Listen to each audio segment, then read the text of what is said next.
दोस्तों आज के इस वीडियो में टाइम स्पीड एंड डिस्टेंस के कुछ महत्वपूर्ण सवाल करेंगे। अच्छे कंसेप्ट वाले सवाल करेंगे जो कि आरआरबी एनटीपीसी में पूछे गए थे इस बार।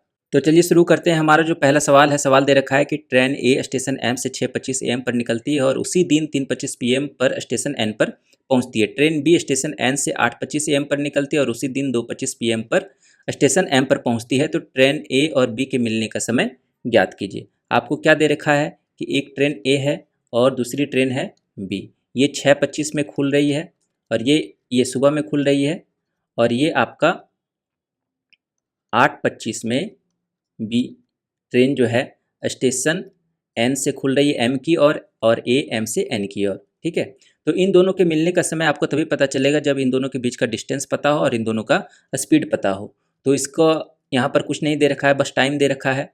तो यहाँ पर देखिए कि ए को एम से एन तक पहुँचने में कितना समय लग रहा है। तो 6:25 से 3:25 तक पहुँच रही है, तो टोटल कितना समय हो गया। तो 6 से 6 12 और 3 15 यानी कि 9 घंटे। तो ए को 9 घंटे लग रहे हैं डेस्टिनेशन तक पहुंचने में और बी को एन से एम तक पहुंचने में कितना लग रहा है, 8:25 से 2:25 यानी कि 4 और 6 घंटे लग रहे हैं। ठीक है, तो जब आपको समय दे रखा हो तो इसका एलसीएम जो होगा, है ना, वो हम डिस्टेंस मेज़र करेंगे। तो इसका एलसीएम निकाल लेंगे, कितना हो जाएगा, 6 और 9 का एलसीएम हम ले लेते हैं 18 किलोमीटर। ठीक है, अब तो इसका स्पीड कितना हो जाएगा, तो स्पीड हो जाएगा आपका 18/9 यानी कि 2 किलोमीटर प्रति घंटा और इसका 18/6 यानी कि 3 किलोमीटर प्रति घंटा। अगर डिस्टेंस और ना दे रखा हो तो हम इस तरह से रेशियो मेथड से इसको बनाते हैं। ठीक है, तो ये 6:25 ये पहले खुल गई 2 घंटे पहले, तो 2 घंटे में ये कितनी दूरी तय करेगी 8:25 तक पहुंचने तक। तो 2 घंटे में आप कहेंगे कि 2 × 2 यानी कि 4 किलोमीटर। ए जो है 2 किलोमीटर प्रति घंटे से चल रही है, तो 2 × 2 यानी कि 4 किलोमीटर ये तय करेगी। तो रिमेनिंग डिस्टेंस कितना हो जाएगा, तो 18 में से 4 जाएगा 14 यानी कि इन दो, अब यहाँ से 8:25 से इन दोनों के बीच का जो डिस्टेंस है वो 14 किलोमीटर। अब 14 किलोमीटर इनको तय करना है तो समय कितना लग जाएगा, समय बराबर क्या होता है, दूरी बटा चाल। दूरी कितना है 14 और चाल कितना हो जाएगा, क्योंकि दोनों अपोजिट डायरेक्शन में चल रही है तो दोनों का स्पीड जुड़ जाएगा और स्पीड हमने कितना निकाला था, 2 और 3 यानी कि 5, 14/5। ठीक है, तो ये घंटा में निकल जाएगा 28 पंचे 140 यानी कि 2.8 घंटे हो जाएंगे। ठीक है, तो 2 घंटे प्लस 0.8 को हम मिनट में चेंज कर लेंगे, 0.8 को अगर हम 60 से गुना कर देंगे तो ये मिनट में आ जाएगा। तो 2 घंटे प्लस 6 48 मिनट लगेंगे। तो कहाँ से हम यहाँ पर समय को कैलकुलेट करेंगे, कहाँ से हम मेजर करेंगे समय को, तो 8:25 से। ठीक है, तो 8:25 से 2 घंटे कितने हो गए, 10:25 अब प्लस 48 मिनट। ठीक है, तो 25 में से 25 प्लस 48 करेंगे तो 73 मिनट हो जाएगा। तो 73 को हम घंटा में चेंज करेंगे तो 1 घंटा 13 मिनट यानी कि 10 और 1 घंटा 13 मिनट यानी कि 11:13 पर वो जो है दोनों आपस में मिल जाएंगे, है ना। ए और बी के मिलने का समय कितना हो जाएगा, 11:13। अगला सवाल है आपका कि एक रेलगाड़ी रेलवे ट्रैक के किनारे चल रहे 2 व्यक्तियों को ओवरटेक करती है। पहला व्यक्ति 9 किलोमीटर प्रति घंटा की चाल से चल रहा है, दूसरा व्यक्ति 12.6 किलोमीटर प्रति घंटा की चाल से चल रहा है। रेलगाड़ी को उन्हें ओवरटेक करने में क्रमशः 13.5 और 15 सेकंड लगते हैं। यदि दोनों व्यक्ति रेलगाड़ी के चलने की ही दिशा में चल रहे हैं तो रेलगाड़ी की चाल आपकी कितनी है। ठीक है, तो बहुत ही अच्छा सवाल है। अगर रेलगाड़ी किसी व्यक्ति को ओवरटेक कर रही है तो इस कंडीशन में उसका जो डिस्टेंस होगा वो ट्रेन की लंबाई होगा। ठीक है, अपनी ही लंबाई के बराबर वो दूरी तय करेगी अगर किसी व्यक्ति को क्रॉस कर रही है या फिर पोल को क्रॉस कर रही है तो इस कंडीशन में। तो यहाँ पर डिस्टेंस कितना हो जाएगा, डिस्टेंस बराबर क्या होता है या लेंथ बराबर क्या हो जाएगा, ट्रेन की लंबाई बराबर क्या हो जाएगा, दूरी बराबर चाल गुना समय। तो चाल अगर हम ट्रेन का एक्स मान लेते हैं, है ना, तो रिलेटिव स्पीड पहला केस में कितना हो जाएगा, एक्स -9, क्योंकि दोनों एक ही डायरेक्शन में जा रहे हैं। और रिलेटिव स्पीड दूसरे के केस में कितना हो जाएगा, x - 12.6। ठीक है, तो दूरी बराबर क्या हो जाएगा, चाल गुना समय। तो पहला केस में कितना हो जाएगा, x - 9 और गुना समय कितना लग रहा है 13.5 और दूसरे केस में दूरी कितना हो जाएगा, x - 12.6 और गुना 15। ठीक है, अब चूंकि दोनों जो है दोनों का लंबाई बराबर हो जाएगा इसलिए हम दोनों को अपने बराबर कर दिया। अब इसको कैलकुलेट करेंगे तो कितना आ जाएगा, 15 × 35 से 0.9, तो 0.9x - 8.1 इक्वस टू कितना आ जाएगा, x - 12.6 और यहाँ से ये कितना आ जाएगा 0.1x इक्वल टू 12.6 माइनस 8.1, तो ये कितना आ जाएगा आपका 4.5। तो x का मान कितना आ जाएगा 45। तो आपका जो ट्रेन का स्पीड था वो 45 किलोमीटर पर आवर था। ठीक है, तो ऑप्शन नंबर ए आपका करेक्ट होगा। चलिए अगला सवाल चलते हैं। अगला सवाल है आपका कि 490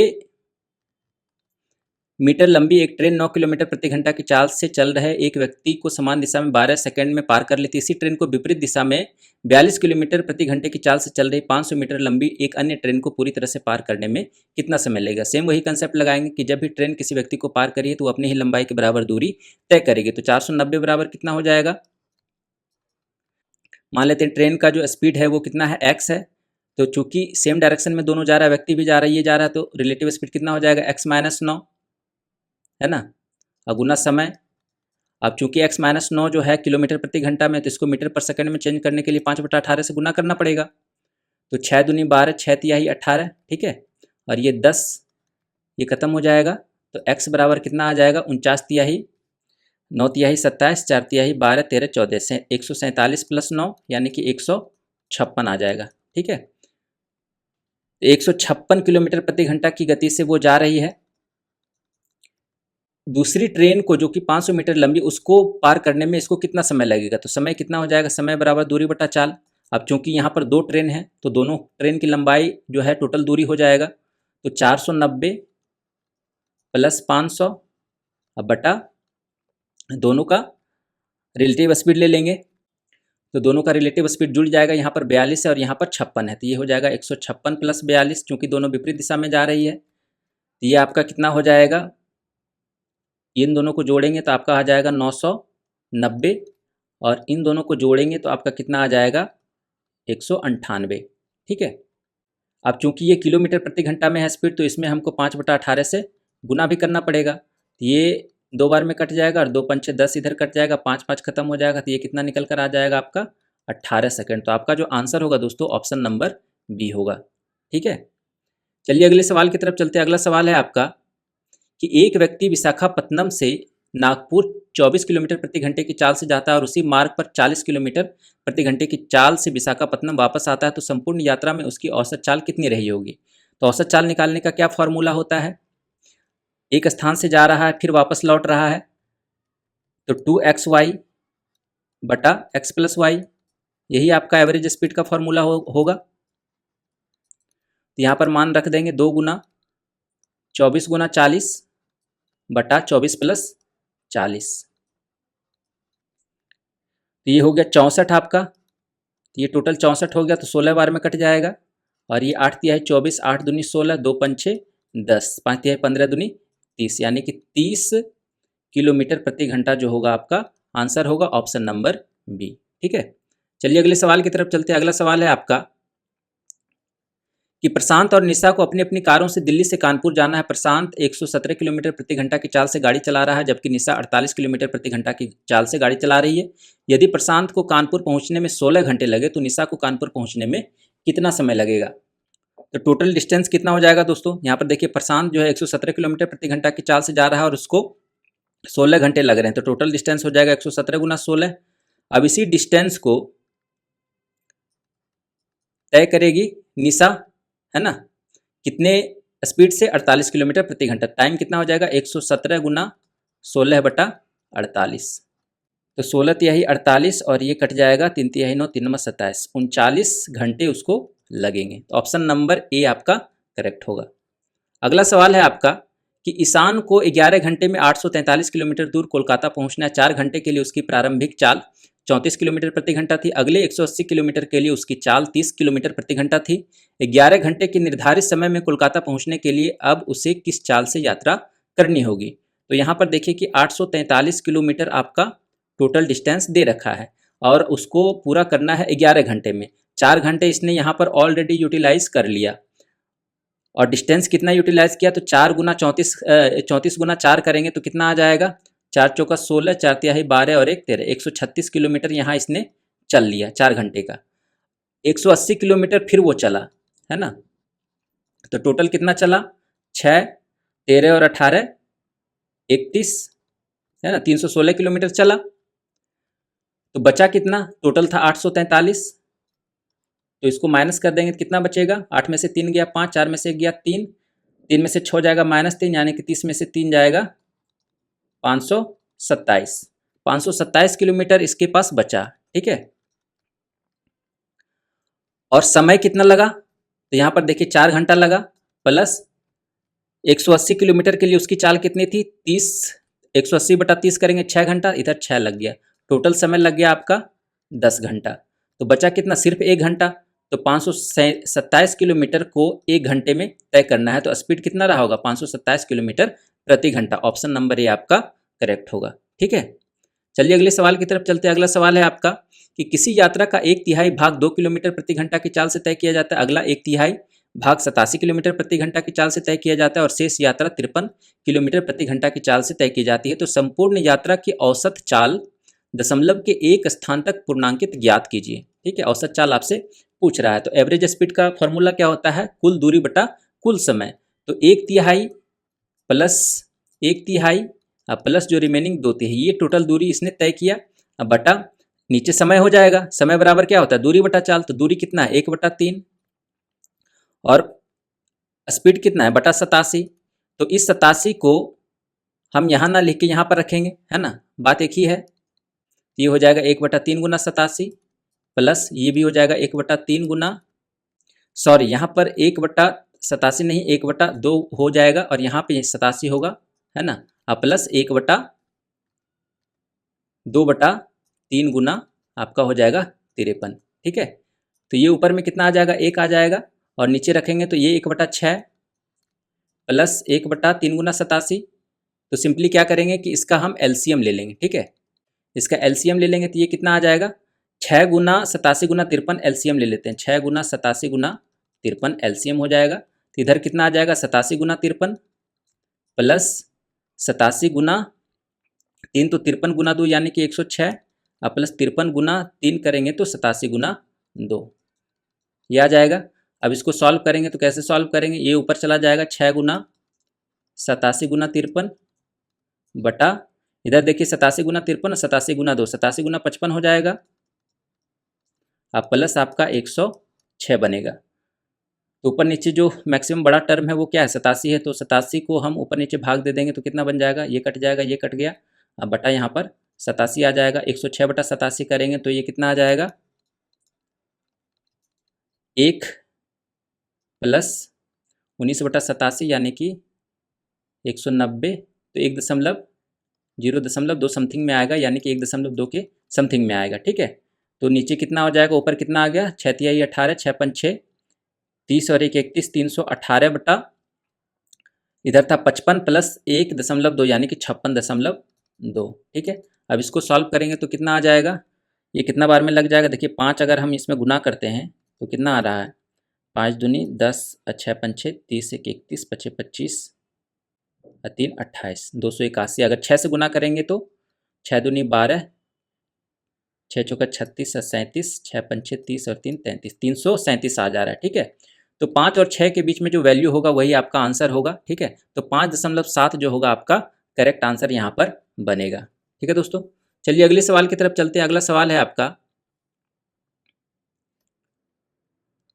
कि दक्ष 774 किलोमीटर की दूरी 86 किलोमीटर प्रति घंटा की चाल से, अगली 567 किलोमीटर की दूरी 63 किलोमीटर प्रति घंटा की चाल से और अगली 135 किलोमीटर की दूरी 27 किलोमीटर प्रति घंटा की चाल से तय करती है, तो पूरी यात्रा के लिए उसकी औसत चाल कितनी रही होगी, ठीक है। तो यहाँ पर आप देखिए कि पूरी यात्रा के लिए औसत चाल निकालने के लिए आपको क्या करना पड़ेगा, कुल दूरी बटा कुल समय करना पड़ेगा। तो दूरी कितना है 774 कुल दूरी, है ना, 567 और आपका 135, तो टोटल कितना आ जाएगा 7 4 11 5 16, 6 7 13 3 16 1 17, 7 5 12 1 13 1 14, 1476 किलोमीटर आ गया।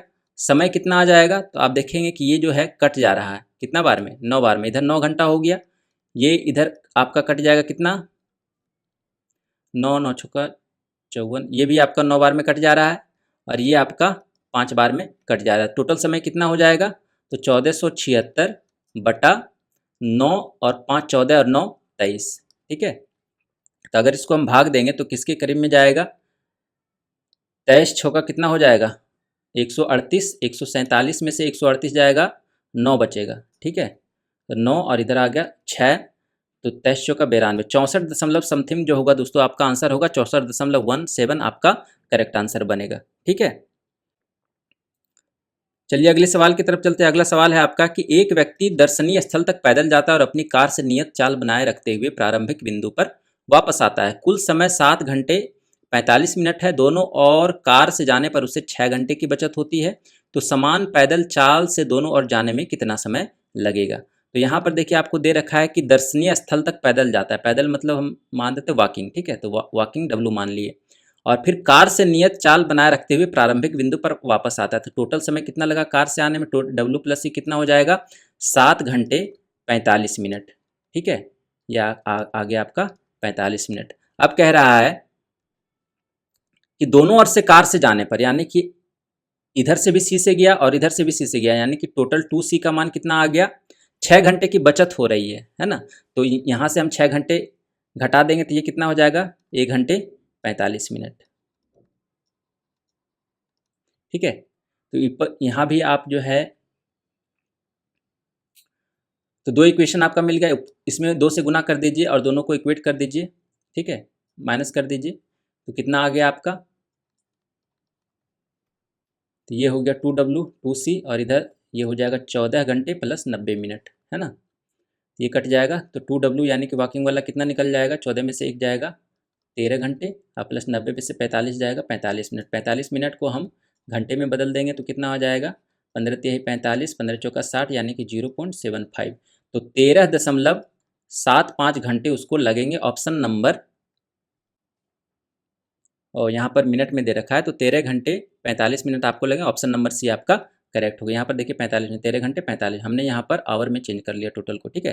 तो 13 घंटे 45 मिनट आपका करेक्ट होगा, ठीक है। अगला सवाल है आपका कि 182 किलोमीटर की दूरी तय करना है। सलज को केबिन से 4 घंटे अधिक लगते हैं। यदि सलज अपनी चाल दुगनी कर देता है तो उसे केबिन से 9 घंटे कम लगेंगे। तो सलज की चाल आपसे पूछ रहा है, ठीक है। तो अब मान लेते हैं कि सलज की स्पीड है S और केबिन की है K।